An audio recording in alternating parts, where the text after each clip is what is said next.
नमस्कार, पुष्पाज किचन मराठीमध्ये तुम्हा सर्वांचं स्वागत आहे। आज आपण नवरात्र स्पेशल उपवासाची साबुदाणा खिचडी तयार करणार आहोत। अगदी झटपट होते, काहीच जास्त करायची गरज पडत नाही।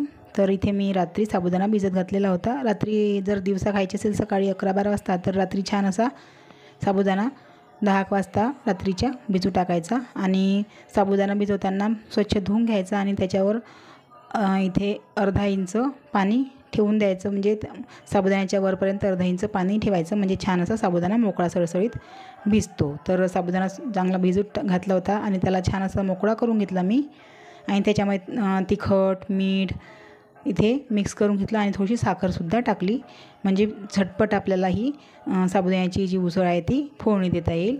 तर इथे मी शेंगदाण्याचा कूटसुद्धा इथे टाकून घेतलेला आहे, शेंगदाणे भाजून घेतले आणि कूट तयार करून घेतला। तर अशा प्रकारे जर खिचडी केली तर झटपट होते आणि छान अशी मस्त मऊसूत खिचडी तयार होते। तर हे सगळं साहित्य मिक्स करून घेतलं आणि आता फक्त याला आपण फोडणी द्यायचं आहे। तर इथे मी एका कढईमध्ये तेल टाकलं आहे गरम करायला।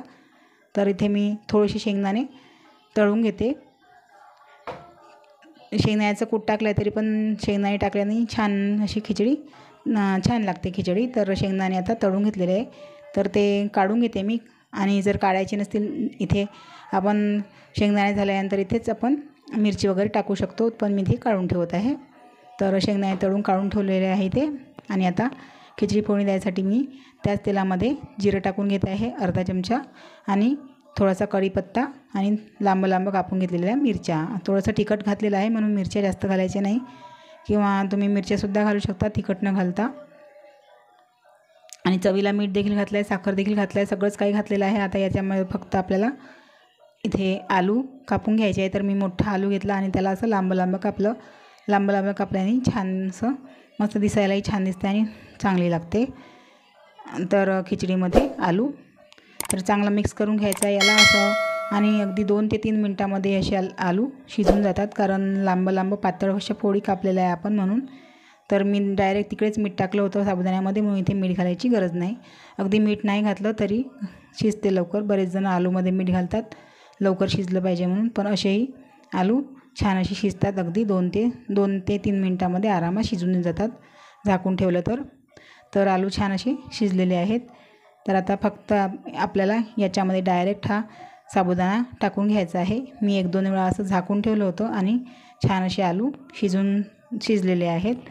तर बघा आलू झालेले आहे आणि आता हा साबुदाणा सगळा टाकून घेते इथे। तर सुरुवातीला थोडासा घालते, कारण कढई थोडीशी छोटी आहे म्हणून मी थोडासा साबुदाणा घालते। आता इथे सगळं काही घातलेलं आहे साहित्य, त्याच्यामुळे एक असं आता याच्यात काही घालायची गरज नाही। तर बघा छान असा मोकळा सळसळीत साबुदाणा आहे आणि खिचडी देखील छान अशी होणार आहे। तर हा संपूर्ण साबुदाणा इथे मी टाकून घेतलेला आहे।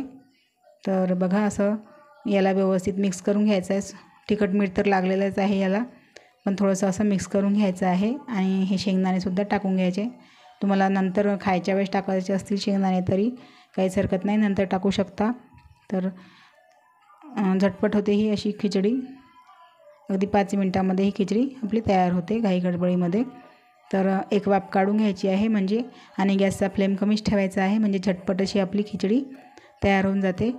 तर बघा एक वाफ काढून घेतली, अगदी 2 मिनटासाठी वाफ काढून घेतली मी, आणि छान अशी खिचडी आपली इथे शिजलेलीच आहे। बघा खूप जास्त अशी मोकळी, ज्यांना खूप मोकळी आवडत नाही अशा प्रकारची आवडते त्यांनी अशा प्रकारे खिचडी करू शकता आणि आस्वाद घेऊ शकता खिचडीचा। तर आज नवरात्राचा पहिलाच दिवस असल्यामुळे आज मी तुम्हाला खिचडी दाखवलेली आहे, आणि याच्या अजून छान छान रेसिपीज जर उपवासाच्या बघायच्या असतील तर तुम्ही माझ्या चॅनलला नक्की सबस्क्राईब करा, आणि व्हिडिओ आवडला असेल तर चॅनलला लाईक करा, शेअर करा। तर भेटूया एका नवीन रेसिपीमध्ये, तोपर्यंत धन्यवाद।